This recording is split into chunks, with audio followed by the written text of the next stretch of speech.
रात के करीब 1 बज रहे थे। गांव के शमशान घाट पर कुछ लोग जमा हुए थे।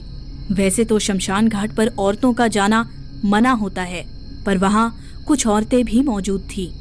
शायद किसी की मौत हो गई थी, लेकिन न जाने वो कौन अभागा था जिसकी मौत होने पर भी किसी की आंखों से एक बूंद आंसू भी नहीं टपक रहा था। वो सब लोग शांत खड़े एक एक करके सामने रखी चिता पर लकड़ियां डालते जा रहे थे। लकड़ियां डालने के बाद सभी लोग पीछे हट गए। आखिर एक आदमी आगे आया। उसकी वेशभूषा से वो गांव का कोई तांत्रिक लग रहा था। वो तांत्रिक चिता के सामने आकर खड़ा हो गया और कोई मंत्र पढ़ने लगा। फिर उस तांत्रिक ने अपना सिर पीछे घुमाकर किसी को इशारा किया। पीछे खड़े लोगों में से एक आदमी सामने आया। वो आदमी बहुत डरा हुआ था। आसपास तेज ठंडी हवाएं चल रही थी। फिर भी न जाने क्यों उसका चेहरा पसीने से तरबतर हुआ जा रहा था। तभी तांत्रिक ने अपने हाथ में रखी मशाल जला दी और उस आदमी के हाथों में थमा दी। मशाल पकड़ते ही डर के मारे उस आदमी के हाथ कांपने लगे। फिर भी वो अपने कांपते हुए हाथों में मशाल लिए चिता की तरफ बढ़ने लगा। वो चिता को आग लगाने ही वाला था कि तभी उस पुलिस की गाड़ी की सायरन सुनाई दी। उस आदमी ने जल्दी चिता को आग लगा दी और जोर जोर से रोता हुआ वहां से हट गया। तभी पुलिस की गाड़ी वहां पहुंच गई। चिता अभी जलनी शुरू ही हुई थी कि 2 पुलिस वाले गाड़ी से उतरे और गाड़ी पर रखे पानी के कंटेनर लेकर चिता की तरफ बढ़े। उन्होंने पानी डालकर चिता की आग बुझा दी। फिर पुलिस की गाड़ी से एक औरत रोती हुई बाहर निकली। वो दौड़ती हुई चिता के पास आई और चिता से लकड़ियां हटाने लगी। उसने चिता पर रखी सारी लकड़ियां हटा दी। चिता पर एक लड़का था जिसके हाथ और पैर रस्सियों से बंधे हुए थे। उसका मुंह एक काले कपड़े से ढका हुआ था। उस औरत ने जैसे ही लड़के के चेहरे से कपड़ा हटाया, उस लड़के ने गहरी सांस ली और एक शब्द कहा, माँ, मुझे बचा लो माँ। पुलिस वाले ये देखकर दंग रह गए। तभी उस लड़के की माँ ने चिता जलाने वाले उस आदमी की तरफ इशारा करते हुए दरोगा से कहा, दरोगा जी, इस आदमी को छोड़ना नहीं। ये इंसान नहीं, हैवान है। इसने अपने ही बेटे को जिंदा जलाने की कोशिश की है।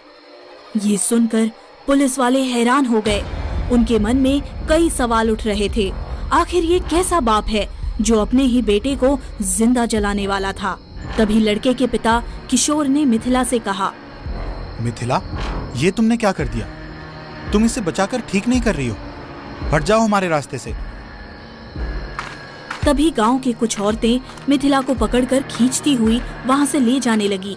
मिथिला चीखने चिल्लाने लगी, दरोगा जी, मेरे बेटे को बचा लीजिए, ये दरिंदे उसे मार डालेंगे। दरोगा जी, ये हमारे गांव का मामला है। आप इस मामले में ना ही पड़े तो अच्छा होगा।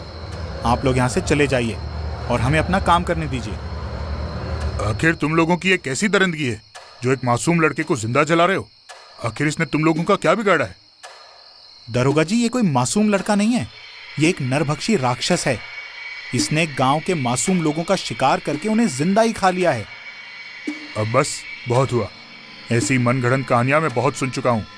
ये बस तुम लोगों का अंधविश्वास है और कुछ नहीं। सीधी तरह से उस लड़के को छोड़ दो, वरना हमें सख्त कदम उठाने पड़ेंगे। हवलदार, जाओ, लड़के को ले आओ।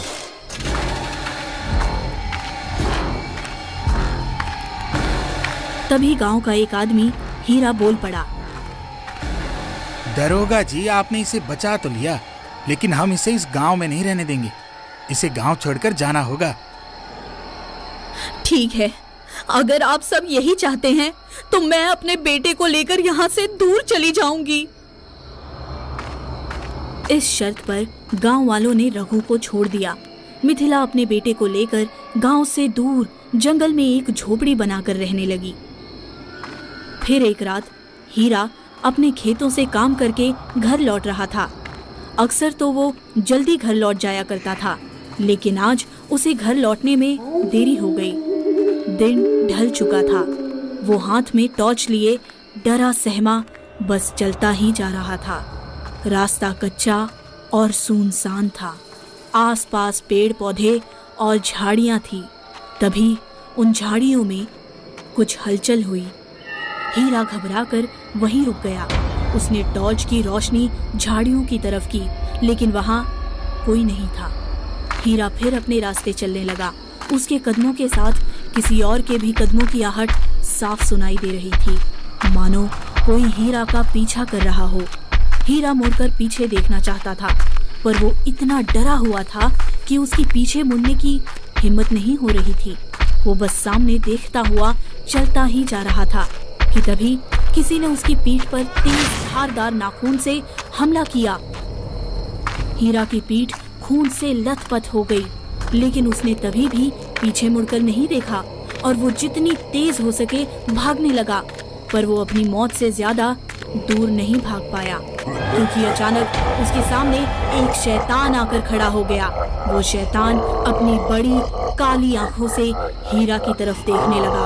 उसके पंजे इतने बड़े और नुकीले थे कि किसी भी इंसान को एक बार में ही चीर के रख दे।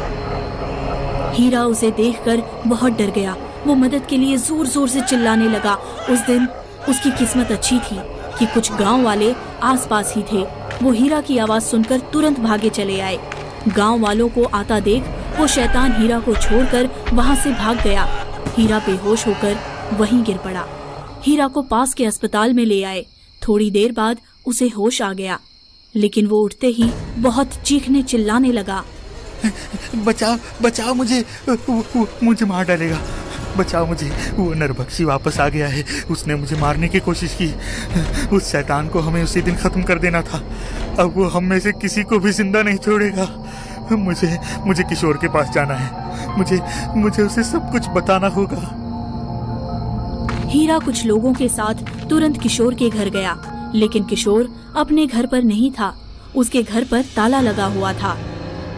हीरा किशोर के घर के सामने बैठ गया और उसका इंतजार करने लगा। इधर दूसरी तरफ किशोर जंगल में अपनी पत्नी और बेटे को ढूंढ रहा था।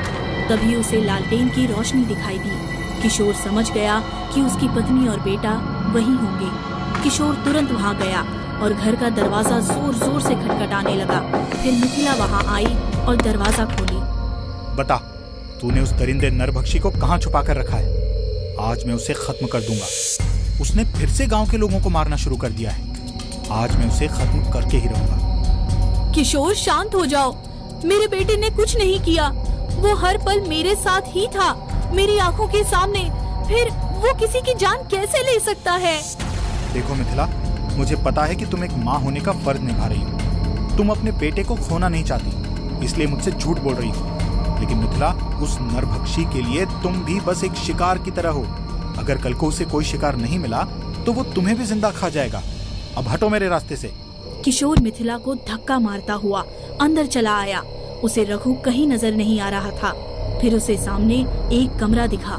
किशोर लालटेन लेकर तुरंत उस कमरे में गया। उस कमरे में जाते ही उसने कुछ ऐसा देखा कि जिससे उसके पैरों तले जमीन खिसक गई। उसने देखा कि सामने रघु का कटा हुआ सिर जमीन पर पड़ा हुआ था। रघु का आधा खाया हुआ शरीर किशोर के कदमों के सामने पड़ा हुआ था। वो घबराता हुआ कमरे से बाहर भागा। वो जैसे ही बाहर निकला, सामने मिथिला खड़ी थी। मिथिला के चेहरे पर एक हल्की मुस्कान थी। किशोर उसे देखकर चौंक गया। फिर देखते ही देखते मिथिला एक शैतान में बदलने लगी। उसका शरीर भयानक हो गया। उसके हाथों से धारदार पंजे बाहर निकल आए। अब वो पूरी तरह शैतान बन चुकी थी। किशोर उसे देखकर थर थर कांपने लगा। वो तुरंत वहां से भागा।